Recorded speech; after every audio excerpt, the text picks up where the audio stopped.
May I have your attention to listen to this video?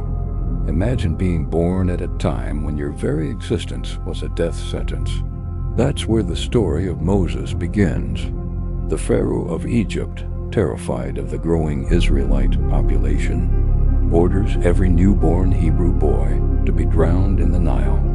But one mother, desperate to save her son, places him in a waterproof basket and sets him adrift on that very river.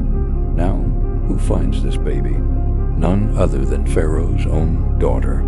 In an incredible twist of fate, the boy who was supposed to be killed by Pharaoh's decree is raised in Pharaoh's own palace. He's named Moses, and for 40 years he lives as a prince of Egypt, enjoying all the luxuries and education that royalty could offer. He was, for all intents and purposes, an Egyptian, but his destiny was far grander. One day he sees an Egyptian brutally beating one of his own people, a Hebrew slave. In a flash of rage and a surge of his true identity, Moses kills the Egyptian and buries him in the sand. But the secret gets out. Fearing for his life, Moses flees Egypt and escapes into the desert, a prince-turned-fugitive. For the next 40 years, he's a shepherd in the land of Midian. He gets married, has children, and lives a simple, quiet life. He's probably thinking his past is long behind him. But then, something extraordinary happens. While tending his flock on a mountain, he sees a bush that's on fire, but it isn't burning up, and from this burning bush, a voice calls his name. It's the voice of God, who tells Moses he has been chosen to go back to Egypt and free his people from slavery. Moses is terrified.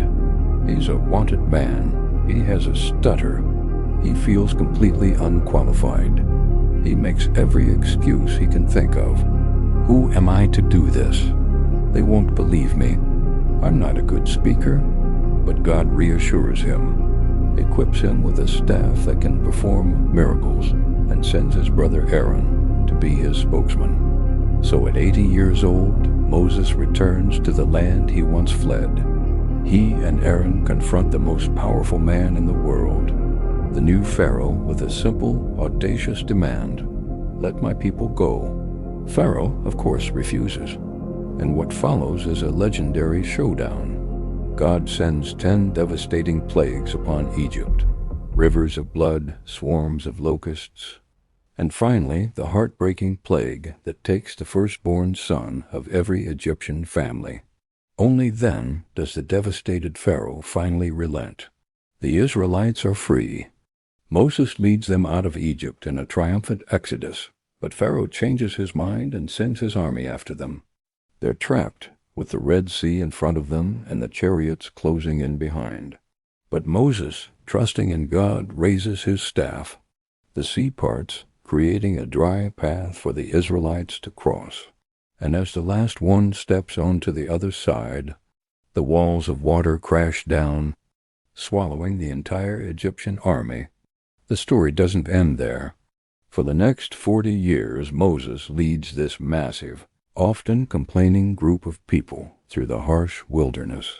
It's here that he climbs Mount Sinai and receives the 10 Commandments, the moral and legal foundation for generations to come. He's a leader, a judge, a prophet, and an intercessor, constantly standing in the gap between a rebellious people and a holy God.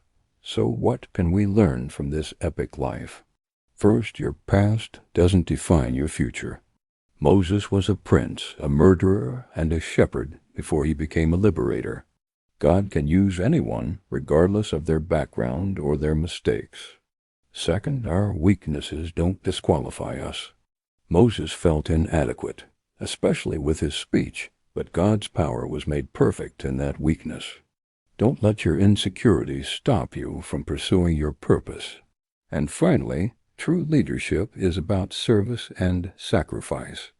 Moses gave his entire life to guide his people, even when they drove him crazy. It's a powerful reminder that our greatest calling is often found in serving others. The story of Moses isn't just an ancient tale. It's a timeless lesson in faith, courage, and redemption.